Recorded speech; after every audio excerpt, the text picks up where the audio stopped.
नमस्कार, आप देख रहे हैं दूरदर्शन किसान। स्वागत है आप सभी का आपके अपने कार्यक्रम कृषि दर्शन में। मैं हूं आपके साथ मोनालिसा। आइए शुरू करते हैं आज की कड़ी की हमारे 3 सेगमेंट विज्ञान और किसान, कृषि स्टार्टअप और फार्मिंग इंडिया के साथ। इस माह को पोषण माह के रूप में मनाया जा रहा है। भारतीय कृषि अनुसंधान संस्थान, जो कि कृषि के क्षेत्र में एक अग्रणी संस्थान है और देश में खेती किसानी को उन्नत बनाने में इसकी महत्वपूर्ण भूमिका रही है, यहाँ पोषण को लेकर के बाजरा और मक्का में कई नए शोध किए गए हैं, जिसके बारे में किसानों के लिए जानना जरूरी है। तो आइए देखते हैं इसी के बारे में ये खास रिपोर्ट।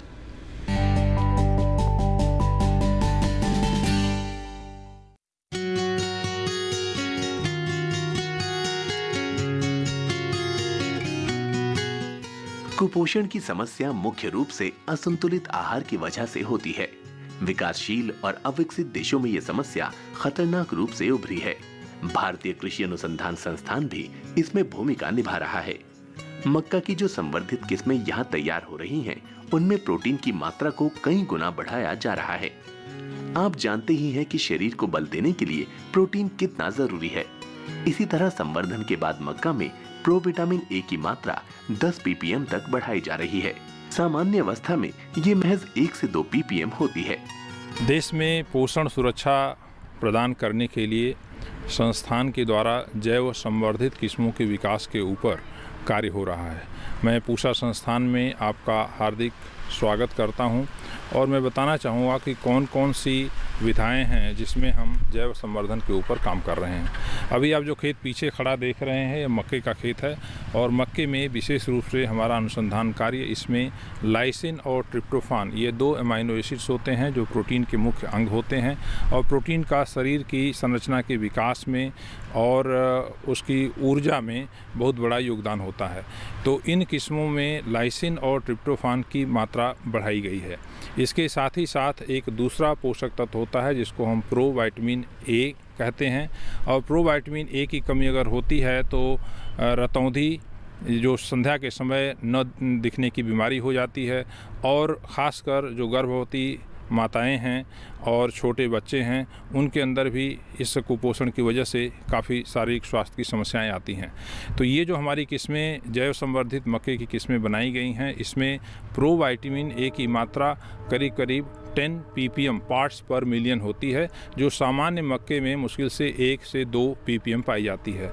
तो इसको अगर हम पोषण अभियान कार्यक्रम के अंतर्गत शामिल करें, जो हमारी जैव संवर्धित किस्में हैं, तो कुपोषण की समस्या का समाधान किया जा सकता है। अब अगर हम बात करें हमारे जो भोजन में आने वाले, प्रयोग में आने वाले जितने भोज्य पदार्थ हैं, तो उसमें आप पाएंगे कि धीरे धीरे जो मोटे अनाज हैं, जिसमें ज्वार है, बाजरा है, रागी है, इस तरह के चीज़ें जो हैं हमारे खाने की प्लेट से धीरे धीरे दूर होती चली गई, क्योंकि हमारा ज़्यादा जोर जो है स्वाद के ऊपर रहता है और पोषण के ऊपर कम।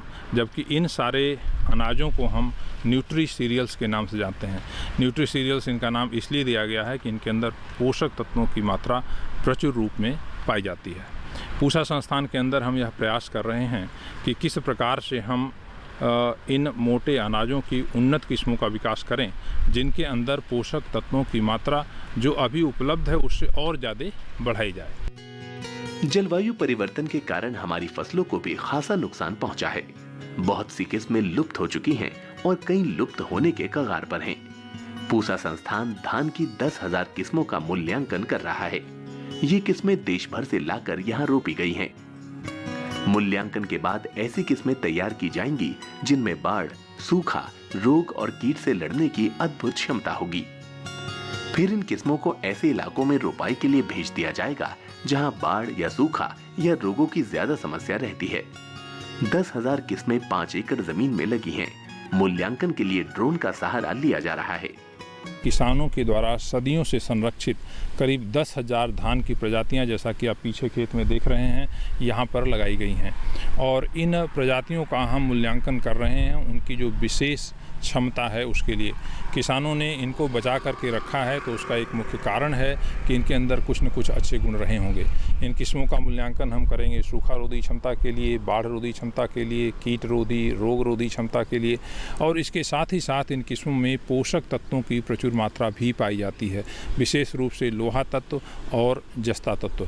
तो यह सारा मूल्यांकन करने के बाद हम उन किस्मों को चयन करेंगे जिनके अंदर की ये वांछित गुण पाए जाते हैं, और फिर इनका प्रजनन कार्यों में प्रयोग करके आगे आने वाले दिनों के लिए हम नई किस्मों का विकास करेंगे जो किसानों के लिए उपयोगी होंगी। उनके अंदर उपज क्षमता अधिक होगी, उनके अंदर रोग रोधी क्षमता होगी, कीट रोधी क्षमता होगी, सूखा रोधी क्षमता होगी, और इसके साथ साथ अगर बाढ़ की स्थिति पैदा होती है, पानी में धान डूबा रह जाता है कुछ समय के लिए, पहले से ही हम लोगों ने कुछ किस्में इस तरह की विकसित की हुई हैं, और आगे आने वाले दिनों में इन सारी चुनौतियों का हम सामना अनुसंधान के द्वारा करेंगे। यही प्रयास इस परियोजना के तहत किया जा रहा है। समस्या का समाधान हमारी थाली में ही है। जरूरत इस बात की है कि हम अपने भोजन में पोषक तत्वों से भरपूर चीजों को शामिल करें। इसी के साथ कृषि दर्शन कार्यक्रम में वक्त है एक छोटे से ब्रेक का। ब्रेक के बाद देखेंगे कृषि स्टार्टअप। आप बने रहें दूरदर्शन किसान पर।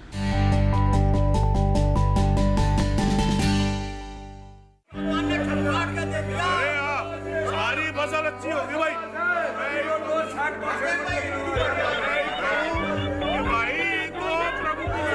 और अब एक जरूरी सूचना, देश के कुछ राज्यों में किसानों द्वारा बड़े पैमाने पर पराली जलाने से आसमान में धुंध छा गई है। लाखों लोगों को सांस लेने में तकलीफ हो रही है।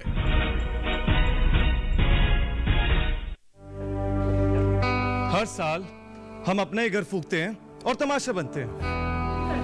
ना, मैं ना मानता। ये काम तो बरसों से होता आ रहा है, अब ऐसा क्या नया आ गया? जे देख लो हमारे रतन काका, पिछले साल की पराली जलाने से जो इनकी खांसी उठी थी, जे अब तक चल रही है। और तो और हमारे सोना उगलने वाली धरती भी बंजर पड़ रही है।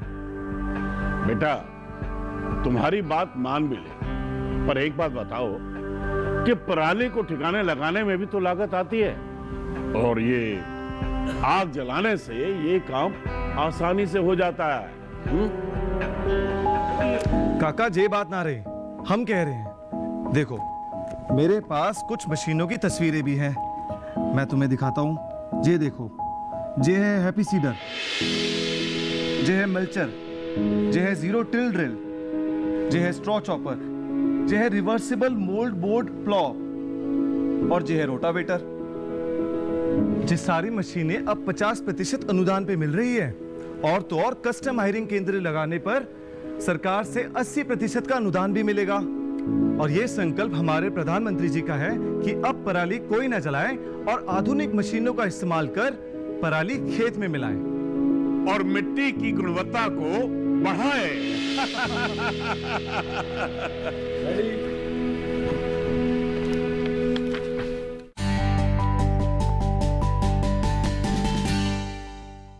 ब्रेक के बाद आप सभी का फिर से स्वागत है। आप देख रहे हैं कार्यक्रम कृषि दर्शन, और अब बारी है हमारे अगले सेगमेंट कृषि स्टार्टअप की, जिसमें आज हम आपको मिलवाने जा रहे हैं पद्मश्री पुरस्कार से सम्मानित किसान राहीबाई सोमा पोपेरे से।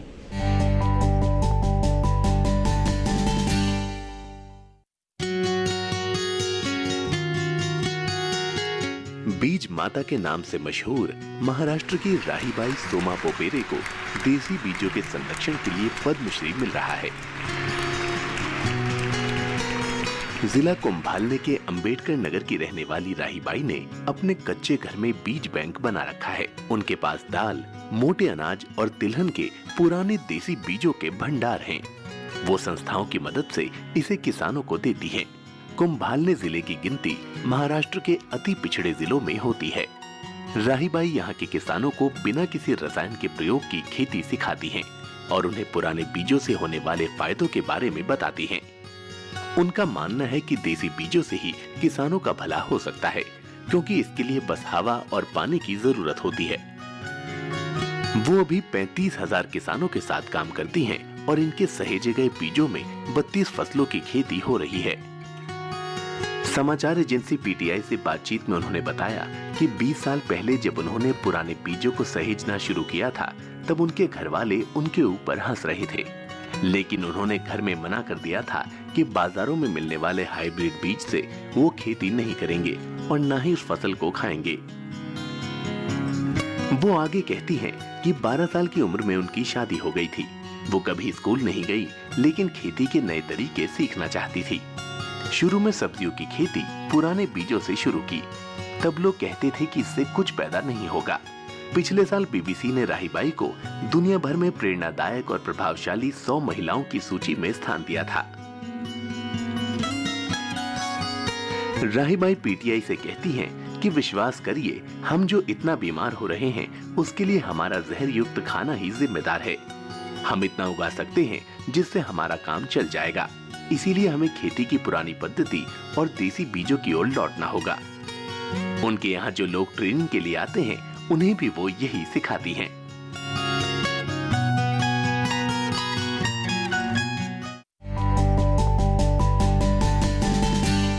अब बारी है कृषि कैलेंडर की, जिसमें हम खास तौर पर इस समय किए जाने वाले कृषि कार्यों के बारे में आपको जानकारी देते हैं।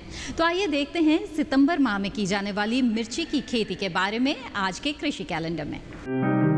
सितंबर माह में किसान भाई मिर्च की खेती कर सकते हैं। मिर्च हल्की से भारी हर तरह की मिट्टी में उगाई जा सकती है। अच्छे विकास के लिए हल्की उपजाऊ और पानी के अच्छे निकास वाली जमीन जिसमें नमी हो, इसके लिए अनुकूल होती है। हल्की जमीनें भारी जमीनों के मुकाबले अच्छी क्वालिटी की पैदावार देती हैं। मिर्च के अच्छे विकास के लिए जमीन की पीएच 6-7 अनुकूल है। मिर्च के लिए पौधशाला का चुनाव ऐसी जगह करें जहां धूप पर्याप्त मात्रा में आती हो। जरूरत के हिसाब से पौधशाला में फव्वारे से पानी देते रहना चाहिए। हरी मिर्च की तुड़ाई फल लगने के करीब 15 से 20 दिनों बाद कर सकते हैं।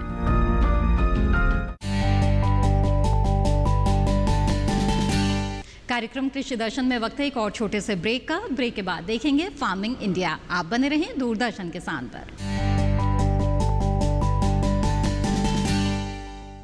अरे भाई, सुना नहीं क्या?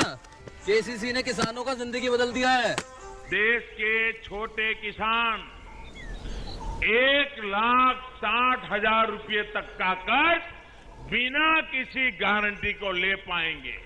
ब्याज खोरों से भी पीछा छुटा। मैं तो जैविक खेती का पूरा सामान मंगा लिया। केसीसी का भी कोई दबाव नहीं है। ब्याज चुकाने के लिए पूरा 1 साल मिलता है। समय पर भुगतान करने पर केवल 4% के सालाना ब्याज पे लोन मिल गया मुझे। अपना आधार कार्ड, लेटेस्ट फोटो और जमीन के कागजात लेके अप्लाई करो बस। और नामांकन भरने के लिए जेब भी ढीली नहीं करनी पड़ी।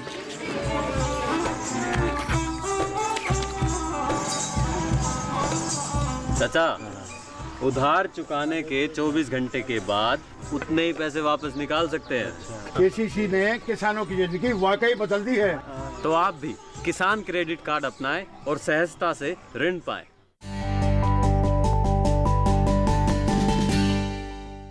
ब्रेक के बाद आप सभी का फिर से स्वागत है। आप देख रहे हैं कार्यक्रम कृषि दर्शन और अब देखते हैं हमारा अगला सेगमेंट फार्मिंग इंडिया। हमारे देश में पराली जलाने की समस्या एक बड़ी समस्या बनकर उभरती जा रही है। खासतौर पर दिल्ली के लिए तो ये किसी अभिशाप से कम नहीं। पश्चिमी उत्तर प्रदेश, हरियाणा, पंजाब में जली पराली की वजह से जो धुआं दिल्ली की तरफ आता है, इसकी वजह से दिल्ली वासियों के लिए सांस लेना भी दूभर हो जाता है। ऐसे में पर्यावरणविदों से लेकर के सरकार तक सबकी चिंताएं बढ़ गई है। अब समस्या है तो इसका हल भी निकाला जा रहा है। हमारे वैज्ञानिकों ने जो पराली प्रबंधन के तौर तरीके किसानों को सुझाए हैं, उसे अपनाते हुए अब कई गांव पराली जलाने की समस्या से मुक्त हो चुके हैं और सरकार भी इन सीटू फसल अवशेष प्रबंधन के जरिए समस्या का समाधान ढूंढने में जुटी हुई है।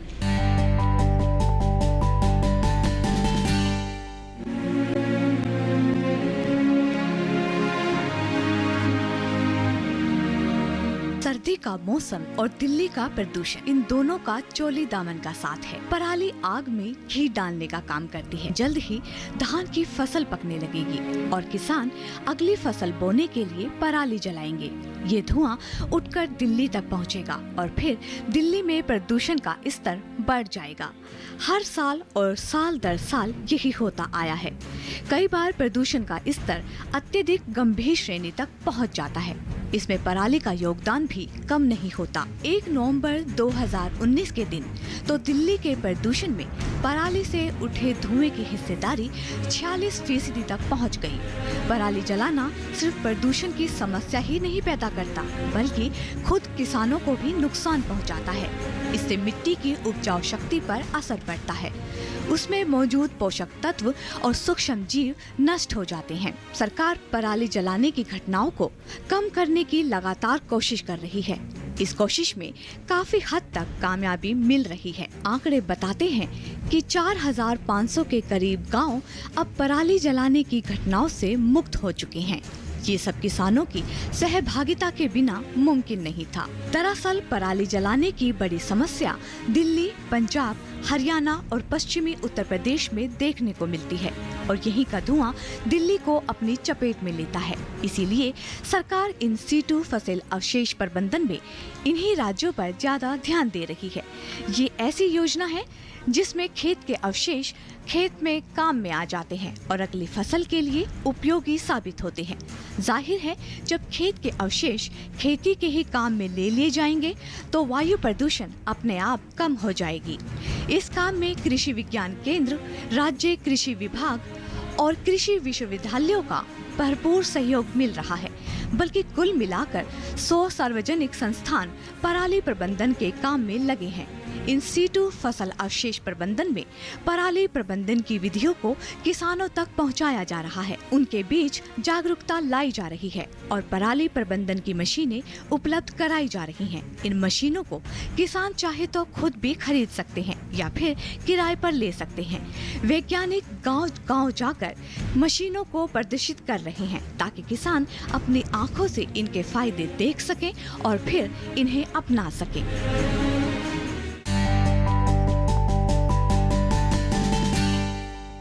सरकार की किसान हितकारी योजनाओं से किसान लाभान्वित हो रहे हैं। ऐसे ही कुछ किसानों का क्या कुछ कहना है, आइए देखते हैं। किसान सम्मान निधि योजना जो है, ये किसानों के लिए एक बहुत बड़ा महत्वाकांक्षी योजना था आदरणीय प्रधानमंत्री जी का। ये आज़ादी के बाद में जो किसानों का जो सच्ची सेवा का रूप में अगर कहा जाए तो किसान सम्मान निधि एक किसानों के लिए एक बहुत बड़ा स्तंभ साबित हो रहा है। क्या था कि एक भारत कृषि प्रधान देश है। कृषि प्रधान देश में जब तक कृषि व्यवस्था मजबूत नहीं हो, किसान जब सुदृढ़ नहीं होता, तब तक राष्ट्र हमारा सुदृढ़ नहीं हो सकता है। और आर्थिक रूप से अगर भारत को अगर उन्नत बनाना है तो कृषि के क्षेत्रों को उन्नत बनाना पड़ेगा। माननीय प्रधानमंत्री मोदी जी ने जो ये कार्यक्रम चलाया, इसके मैं खुद का लाभार्थी हूँ। ऐसा होता है कि साल में 3 बार ये जो किस्त आता है 2-2 हज़ार का महीने का, यह एक बहुत बड़ा महत्वपूर्ण समय पे आता है जब किसान अपना खेती करते हैं, धान लगाते हैं या फिर आलू की फसल लगाते हैं या फिर धान की रुपाई करते हैं। तो इसमें जो 2-2 हज़ार रुपये का जो किस्त पे आ जाता है, ये एक बहुत बड़ा फ़ायदा मिलता है। क्योंकि जब किसानों को पैसा नहीं होता है तो किसान कभी चले जाते हैं साहूकारों के पास में पैसा लेने, तो उनको सूद लेना पड़ता है। और भारत का जो कृषि है वह प्रकृति प्रदत्त है। किसान का अगर बारिश अच्छा हुआ तो खेती अच्छा हो जाता है, बारिश ना हो तो ख़राब हो जाता है। तो उस समय अगर हम साहूकारों से पैसा लेते हैं तो समय से अगर कृषि का काम अगर ना हो पाया, किसी कारण बस जल गया, बाढ़ आ गया, तो उनको रिटर्न करने में हमको बड़ी असुविधा होती है। और इससे अगर हमको प्रधानमंत्री जी के द्वारा जो मिलता है, इससे हमारा काफ़ी सहयोग हो जाता है। खेती के लिए, बीज के लिए, पानी के लिए सब सहयोग हो जाता है। यह एक अपने आप में एक बहुत बड़ा योजना है। और हम अपने किसान भाइयों की तरफ से भी कहना चाहता हूं कि उनके जीवन में एक नया खुशहाली आ रहा है इसके माध्यम से। जी, हमने सबसे पहले जिला गव पदाधिकारी के पास एक आवेदन दिए लोन के लिए, जो हमारा आवेदन को जांच पड़ताल करके उन्होंने मेरा आवेदन को स्वीकृति दे करके बैंक में लोन के लिए भेज दिए। तो लोन मेरा सैमसंग हो गया। तो लोन मेरा जब पास हो गया तो हमने एक गाय खरीदा देसी नस्ल का और 2 गाय खरीदा देसी नस्ल का। तो उसी से अपना दूध डेयरी में पहुंचा के बेच के और जो कर्ज कुर्ज सुधा के फिर हमने फिर और बड़ा लोन मिला और आज हमारे पास और ज़्यादा गाय हो गए। तो उसके करके अभी धीरे धीरे करके हम डेयरी भी खोल सकता है बंदा अपना, और जो बाहर जा रहे थे कमाने कुमाने वो यहीं पे रह के अपना कारोबार कृषि पेशा करते हुए साथ में अपना पशुपालन करके गुजारा बसरा कर सकते हैं। और इसमें इस सारे योजना प्रधानमंत्री जी का चलाया हुआ है कि मैं सभी युवाओं भाइयों से कहना चाहता हूं कि जो सरकार ने अभी आत्मनिर्भर भारत बनने का जो संदेश दिया है उसके तहत ऐसे बहुत सारे योजना दी गई है, लोन बिजनेस का, और ऐसे कृषि में भी बहुत सारे मत्स्य पालन, पशुपालन, मुर्गी पालन ऐसे वगैरह वगैरह बहुत सारे है, जिसमें एक पशुपालन जो योजना है बहुत बड़ा ढासू योजना है। मैं गुरविंदर सिंह पिंड देसलपुर ज़िला जालंधर से हूँ। मैं खेतीबाड़ी करता हूँ। खेतीबाड़ी के साथ साथ और सहायक काम भी करता हूँ। जालंधर ज़िले में जितनी फसलें पैदा होती हैं, जैसे अब धान के बाद आलू बीजना है, आलू के बाद मक्की बीजते हैं, तरबूज लगता है, सब्जियां लगती हैं, सारी खेती होती है। सबसे पहले सरकार ने जो खाद भेजी है, नीम कोटेड खाद, जो बहुत बढ़िया आई थी। ये पहले प्राइवेट अदारों से आती थी, डीलरों से आती थी, वो इसका स्टॉक कर लेते थे।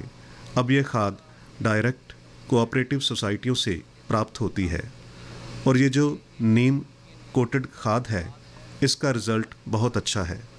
इसके इस्तेमाल करते हुए हमें 3-4 साल हो गए हैं। हमारी सोसाइटी हमें उपलब्ध करवाती है। ये जो नीम कोटेड खाद है, इससे पहले और भी प्राइवेट खादें आती थीं। उनमें ज़्यादातर पाउडर होता था, बारीक होती थी, उन्हें खेत में डालने में दिक्कत आती थी, हाथों को भी वो काटती थी। यह खाद बहुत ही अच्छी है, इसका रिज़ल्ट भी अच्छा है। वो जो खादें आती थीं, उनके मुकाबले नीम कोटेड का रिज़ल्ट काफ़ी अच्छा है। इसके लिए हम सरकार के आभारी हैं। मैं मनजीत सिंह गांव उठौला का रहने वाला हूं और छोटा किसान हूं और खेती से जुड़े काम करता हूं। और गांव में हमारी जो कोऑपरेटिव सोसाइटी है, मैं उसके साथ भी जुड़ा हूं। उस सोसाइटी में समय समय पर खादें, बीज हमें उपलब्ध होते हैं। हमें शहर जाने की ज़रूरत नहीं पड़ती। समय समय पर खेती माहिर भी आते हैं, हमें जानकारी देते हैं। हर एक फसल के सीज़न, जैसे धान के सीज़न में भी हमें खाद मिल जाती है, गेहूं के सीज़न में भी मिल जाती है। पहले हम दवाइयाँ और खाद लेने के लिए जालंधर मार्केट में जाते थे, वहाँ हम ठगे भी जाते थे। जब से हम सोसाइटी से जुड़े हैं, हमें यहाँ ओरिजिनल दवाई और खाद मिलती है। इसके साथ मैं बाकी किसान भाइयों को विनती करता हूँ कि ज़्यादा से ज़्यादा सोसाइटी से जुड़ें, समय समय पर खाद लें। सब्सिडी पर हमें ये खादें मिल रही हैं। मैं केंद्र सरकार का भी बहुत आभारी हूँ, जो सब्सिडी पर खाद उपलब्ध करवा रही है।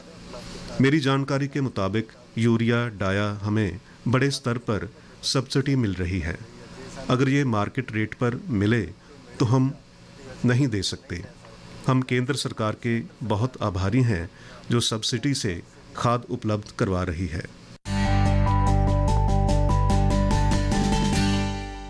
किसानों को कृषि संबंधित तमाम जानकारियां उपलब्ध कराने के लिए मोबाइल ऐप लॉन्च किया गया है। आइए देखते हैं एक ऐसे ही मोबाइल ऐप के बारे में।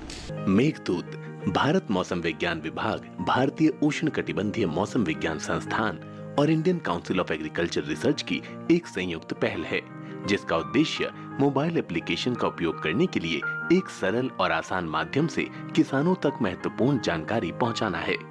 IITM पुणे और IMD दिल्ली के सहयोग से हैदराबाद में सेमी एरिड ट्रॉपिक्स हैदराबाद के लिए अंतर्राष्ट्रीय फसल अनुसंधान संस्थान में डिजिटल कृषि अनुसंधान विषय द्वारा मोबाइल एप्लीकेशन विकसित किया गया था। ये ऐप मूल रूप से हर मंगलवार और शुक्रवार को कृषि मेटफील्ड्स यूनिट द्वारा जारी किए गए प्रासंगिक जिला और फसलवार सलाह को किसानों की पूर्वानुमान और ऐतिहासिक मौसम की जानकारी के साथ एकत्र करता है।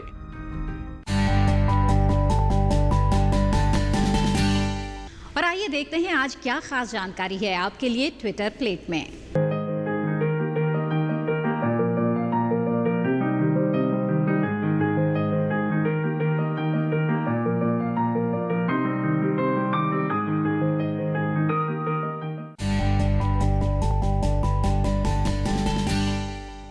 इसी के साथ कृषि दर्शन कार्यक्रम की आज की कड़ी में बस इतना ही।